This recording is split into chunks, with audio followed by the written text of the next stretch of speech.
Défi un jour une question. Aujourd'hui une question de Dominique, la question 11. Que conseiller à ces femmes qui ont eu une épisiotomie pour récupérer le meilleur périnée possible avec le moins de répercussions physiques, psychologiques et même énergétiques et quand aussi la cicatrice est plus ancienne? Alors, première chose, je pense qu'il est vraiment important de ne pas penser mutilation.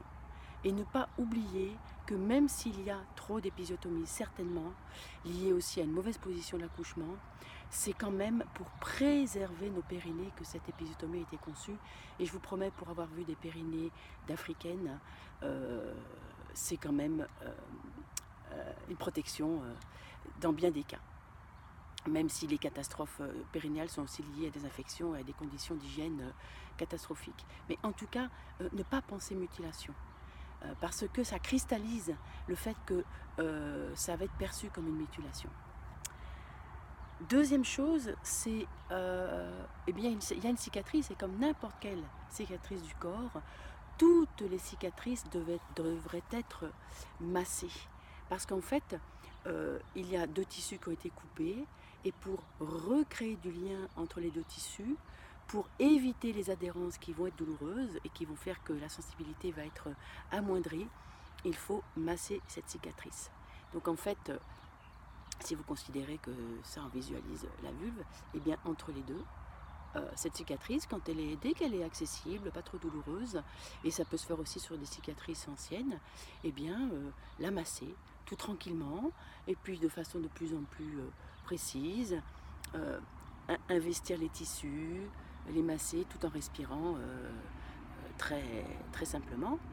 Une cicatrice très douloureuse peut aussi être investi par quelqu'un d'autre, ça peut être votre compagnon, mais ça peut être aussi une sage-femme. Il suffit de poser très délicatement le doigt sur le tissu cicatriciel et inviter la femme à respirer sous la cicatrice. Ce n'est pas des bêtises, ça fonctionne vraiment. Si vous avez l'habitude, c'est très facile de sentir les tissus qui respirent, les ostéopathes, les fasciathérapeutes le savent très très bien. Et si vous invitez la personne à respirer sous la cicatrice, je vous promets, pour l'avoir vécu tant de fois, ça fond comme du beurre au soleil.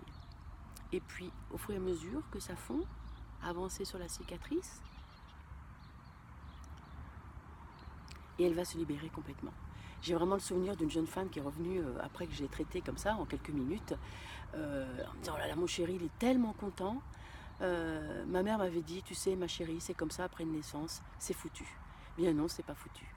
Alors, si la cicatrice est beaucoup plus douloureuse, qu'elle cicatrise très très mal, qu'il y a une infection, on peut supposer que ce n'est pas la conséquence de l'accouchement et de l'épisiotomie, mais c'est qu'à ce moment-là, l'épisiotomie raconte une histoire. Qu'est-ce que ce périnée a raconté? Quelles sont ses peurs? Quels sont ses traumatismes? Et là, il faut vous adresser à quelqu'un qui va s'occuper de vous sur un plan psychique. En transgénérationnel,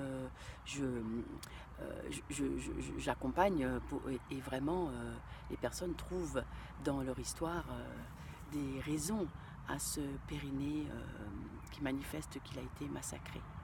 Et bien sûr, c'est possible de remettre du sacré. Voilà, Anne, femme, sage-femme.